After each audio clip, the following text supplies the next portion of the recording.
Hello friends, எல்லாருக்கும் வணக்கம். Welcome back to our channel. இன்னைக்கு நம்ம சேனல் வந்து பாத்தீங்கன்னா என்னோட குழந்தைக்கு நான் எப்போ சாலிட் ஃபுட் கொடுக்க ஸ்டார்ட் பண்ணேன், என்ன மாதிரி எல்லாம் சாப்பாடு கொடுத்தேன், அதை அவன் சாப்பிட்டானா இல்லையா, இப்படி எல்லாமே உங்ககிட்ட நான் ஷேர் பண்ணிக்க போகிறேன்.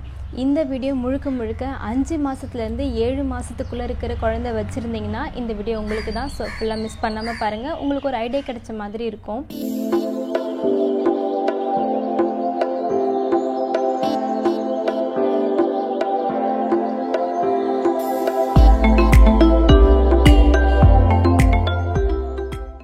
ஸோ ஃபர்ஸ்ட் வந்து பார்த்திங்கன்னா நான் வந்து குழந்தைக்கு 5 மாதத்துலேயே வந்து சாப்பாடு கொடுக்க ஸ்டார்ட் பண்ணிட்டேன். இதை வந்து நம்ம சேனல் ஆரம்பத்துலேருந்தே பார்க்குறவங்களுக்கு தெரியும். ஸோ நான் அதிலே சொல்லியிருப்பேன். அதுவுமே பார்த்திங்கன்னா குழந்தைங்களுக்கு வந்து ரொம்ப ஹெவியாலாம் கொடுக்க மாட்டேன். குழந்தைங்கன்னு சொல்லும்போது என்னுடைய குழந்தைக்கு நான் ஹெவியெல்லாம் கொடுத்தது கிடையாது. ரொம்ப மைல்டாக தான் ஸ்டார்ட் பண்ணேன். அதாவது என்னென்ன சாப்பாடு கொடுத்தேன்னு சொல்லிடுறேன். ஒரு மைல்டான ஃபுட்டுன்னு சொல்லும்போது சாதம், இட்லி, அப்புறம் வந்து ஆப்பிள், அப்புறம் வாழைப்பழம், இந்த மாதிரி மைல்டான ஃபுட் தான் வந்து ஸ்டார்டிங்கில் கொடுத்தேன். அப்புறம் இட்லியில் ஹாட் வாட்டர் ஊற்றி நல்லா மேஷ் பண்ணிவிட்டு அது ஒரு ஸ்பூனாக வச்சு ஊட்டி விட்டேன். ஆப்பிள் வந்து செட் ஆகுதா பார்க்குறதுக்காக நான் ஃபஸ்ட்டு ஆப்பிள் வந்து வேக வச்சு அதை மேஷ் பண்ணி குழந்தைக்கு கொடுத்தேன். நல்லாவே சாப்பிட்டான். அதுக்கப்புறமா தான் ஒரு 6 மாதம் போல் தான் நான் என்ன பண்ணேன்னா சாதமும் ஆப்பிளும் மிக்ஸ் பண்ணி அப்படி கொடுக்க ஆரம்பித்தேன். அப்புறம் டேட்ஸ் பியூரி கொடுத்தேன். டேட்ஸ் பியூரி கூட கொஞ்சமாக ஹாட் வாட்டர் மிக்ஸ் பண்ணி கொடுக்கறது.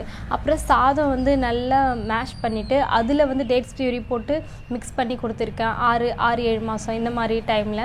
ஸோ இந்த மாதிரி மைல்டாக தான் கொடுத்துட்டு இருந்தேன். அதுக்கப்புறம் வந்து பார்த்திங்கன்னா டைமிங் எப்போ நான் கொடுத்தேன்னு பார்த்தீங்கன்னா காலையில் தான் நான் எப்பயுமே அவனுக்கு வந்து சாப்பாடு கொடுப்பேன். ஏன்னா அந்த சாப்பாடு புதுசாக நம்ம கொடுக்கும்போது அவனுக்கு வந்து அது செட் ஆகுதான்னு பார்க்கணும். இப்போ நம்ம நைட்லலாம் கொடுத்தா சில சமயம் டைஜஸ்ட் ஆகாமல் அழுதுட்டு இருப்பாங்க சில சாப்பாடு. இல்லை அவங்களுக்கே கூட உடம்பு எப்படி இருக்குன்னு தெரியாது இல்லையா, எதனால் அழறாங்கன்னு தெரியாது. சாப்பாடு கொடுத்தனால அழறாங்களா இல்லை எதாவது நைட்டில் இப்போ கொடுத்துட்டோன்னு வச்சுக்கோங்களேன், எதுக்கு அழறாங்கன்னு தெரியாமல் நம்ம வந்து கஷ்டப்படுவோம். ஒருவேளை நீங்கள் காலையில் கொடுத்துருந்தீங்கன்னா மதியம் எப்படி இருக்குன்னு பார்க்கலாம், நைட்டு அவனுக்கு எப்படி இருக்குன்னு பார்க்கலாம். ஸோ இது செக் பண்ணுறதுக்கு நீங்கள் காலையில் கொடுத்து எந்த ஒரு புது ஃபுட்டுமே நீங்கள் வந்து காலையில் கொடுக்குறது தான் ரொம்ப நல்லது. ஸோ அவனுக்கு செட் ஆகிடுச்சுன்னு அப்படி தெரிஞ்சதுக்கப்புறம் ஒரு 2-3 நாள் கழித்து மறுபடியும் அதே சாப்பாடு கொடுப்பேன். அப்புறம் மறுபடியும் வேறு மாதிரி டிஃப்ரெண்ட்டாக ஏதாவது செஞ்சு கொடுப்பேன். அப்புறம் எத்தனை டைம் வந்து சாப்பாடு கொடுப்பேன்னு கேட்டிங்கன்னா நான் வந்து ஒரு வேளை தான் சாப்பாடு கொடுப்பேன். மற்ற நேரம் ஃபுல்லாக நான் பிரஸ்ட் ஃபீடு தான் பண்ணுவேன்.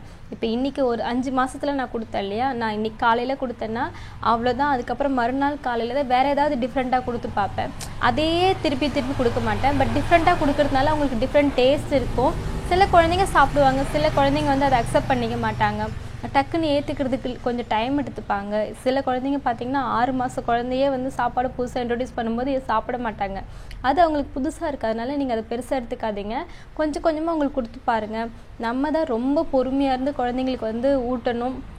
எப்படியாவது அவங்களுக்கு அந்த சாப்பாடை பிடிக்கிற மாதிரி செஞ்சு கொடுக்கணும். ஸோ இதெல்லாம் நிறைய இருக்குது. அதுக்கப்புறம் வந்து ரொம்ப ஃபோர்ஸ் பண்ணி கொடுக்க மாட்டேன்.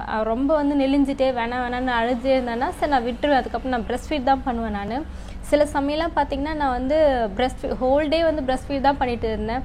ஏன்னா அவனுக்கு வந்து சாப்பாடு அந்த டைமில் அவனுக்கு பிடிக்குமோ பிடிக்காதோ, ஏன் அவன் வேணான்னு சொல்கிறான்னு தெரியல. சரி தாய்ப்பால் கொடுத்தா கொஞ்சம் வந்து ரிலாக்ஸாக இருப்பான், நல்லா கொஞ்சம் அதுவுமே நல்ல ஹெல்த்தியானது தானே. ஸோ குழந்தைக்கு வந்து தாய்ப்பாலில் வந்து 2 வயசு வரைக்கும் நிறுத்தாதீங்க.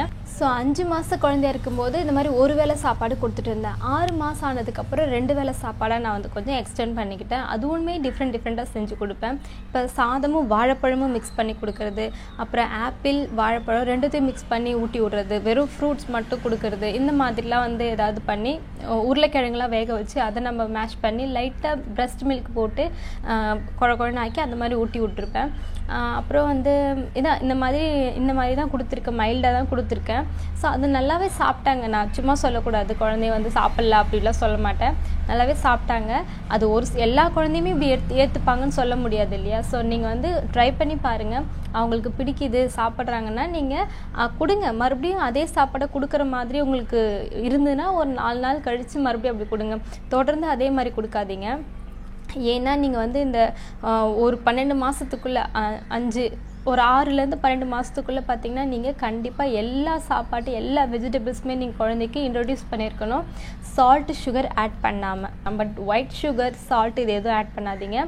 நான் வந்து நாட்டு சக்கரெலாம் ஆட் பண்ணியிருக்கேன் 1 வயசுக்குள்ளே. இனிப்பு கொடுக்கக்கூடாது சொல்கிறாங்க இல்லையா, அப்போ டேட்ஸ் பியூரியில் இனிப்பு இருக்குது, அப்புறம் வந்து நாட்டு சக்கரை இதெல்லாமே கொடுக்கலாம், தேனில் இனிப்பு இருக்குது, இதெல்லாமே இனிப்பு தானே, அப்போ அது மட்டும் ஏன் கொடுக்கக்கூடாது, அப்போ சக்கரைலாம் ஏன் சேர்க்கக்கூடாது சொல்கிறாங்க நீங்கள் கேட்கலாம். ஸோ ஒயிட் சுகர் சால்ட்டு தான் ஆட் பண்ணக்கூடாதே தவிர மற்றபடி எல்லாமே ஆட் பண்ணலாம். அதுவும் லிட்டில் பிட் கொஞ்சமாக தான் ஆட் பண்ணணும், ரொம்ப அதிகமாக ஆட் பண்ணாதீங்க. ஸோ ஏன்னா உங்களுக்கு ஏற்றுக்காது, அப்புறம் ஸ்வீட்னஸ்ஸே தான் உங்களுக்கு பிடிக்கும், மற்ற சாப்பாடெலாம் ஏற்றுக்க மாட்டாங்க இல்லையா, அதனால தான். நைட்டெல்லாம் சில சமயம் நான் சாப்பாடே கொடுக்க மாட்டேன், நான் பிரஸ்ட் மில்க் தான் மட்டுமே அது மட்டும் தான் கொடுப்பேன், அது மட்டும் சாப்பிட்டு அவன் தூங்கிடுவார். அது மட்டும் இல்லாமல் சம்மர் டேஸில் குழந்தைங்க சாப்பிட மாட்டாங்க தான், அவங்களுக்கு வந்து லிக்விடாக தான் எதிர்பார்ப்பாங்க. ஸோ நீங்கள் வந்து பிரஸ்ட் மில்காக கொடுக்குறதோ இல்லை ஜூஸாக கொடுக்குறதோ இப்படி கொடுத்து பாருங்கள். மற்றபடி அவங்க சாலிடாக கொடுத்தா சாப்பிட மாட்டாங்கன்னா ஃபீல் பண்ணாதீங்க. ஏன்னா சம்மர் டேஸில் நமக்கே சாப்பிட பிடிக்காது, குழந்தைங்க தானே, அவங்களுக்குமே வந்து இந்த மாதிரி சில சமயம் சாப்பிட பிடிக்காது. ஸோ நம்ம அவங்கள புரிஞ்சுக்கணும், நமக்கு சொல்லிவிடுவோம், ஆனால் அவங்க எப்படி சொல்லுவாங்க. ஸோ நம்ம அம்மான்றதுனால நம்ம தான் அவங்களுக்கு வந்து எப்படி இருக்கும் அவங்களுக்கு உடம்புன்னு பார்த்து அந்த மாதிரி நம்ம வந்து அதுக்கேற்ற மாதிரி நம்ம சாப்பாடு கொடுக்குறதோ வேண்டான்றதோ நம்ம கையில் தான் இருக்குது. கொஞ்சம் லிக்விட் கன்சிஸ்டன்சிலே குழந்தைங்களுக்கு கொடுங்க, ரொம்ப திக்காக கொடுக்காதீங்க. முழுங்கிறதுக்கு இது ப்ராக்டிஸ் பண்ணுற ஸ்டேஜ். ஸோ அதனால் நீங்கள் வந்து கொஞ்சம் லிக்விடாக தான் கொடுக்கணும், ரொம்ப கூழ் மாதிரி தான் கொடுக்கணும். அப்புறம் போக போக தான் நீங்கள் வந்து டெக்ஸ்சர் வந்து இன்க்ரீஸ் பண்ணிக்கணும். அப்புறம் உளுந்து கஞ்சி நான் வீடியோ போட்டிருந்தேன், அது கூட கொடுக்கலாம். சில குழந்தைங்களுக்கு வந்து உளுந்து கஞ்சி சாயந்தரமாக நீங்கள் கொடுத்தீங்கன்னா, அதாவது சாயந்தர டைமுக்கு மேலே நீங்கள் கொடுத்தீங்கன்னா சளி பிடிக்கிறதுக்கு சான்ஸ் இருக்குது. அதனால் நீங்கள் சாயந்தரத்தில் கொடுக்காதீங்க. ராகி கூழோ இல்லை உளுந்து கஞ்சி இதெல்லாம் நீங்கள் கொடுக்குறதா இருந்தால் காலையில் கொடுங்க, அது ரொம்ப பெட்டர். அதே மாதிரி கோதுமை கூழும் கொடுத்துருக்கேன், அதுவுமே நல்லாயிருக்கும் குழந்தைங்களுக்கு. அந்த வீடியோ உங்களுக்கு நான் வந்து டிஸ்கிரிப்ஷனில் கொடுத்துருக்கேன், வீடியோ போட்டிருக்கேன், நிறைய வீடியோ போட்டிருக்கேன், செக் பண்ணி பாருங்கள். உங்களுக்கு என்ன மாதிரி வீடியோஸ் வேணும்னு சொல்லுங்கள், நான் வீடியோ போஸ்ட் பண்ண ரெடியாக இருக்கேன். அண்ட் உங்களை நெக்ஸ்ட் வீடியோவில் பார்க்குறேன். பாய்.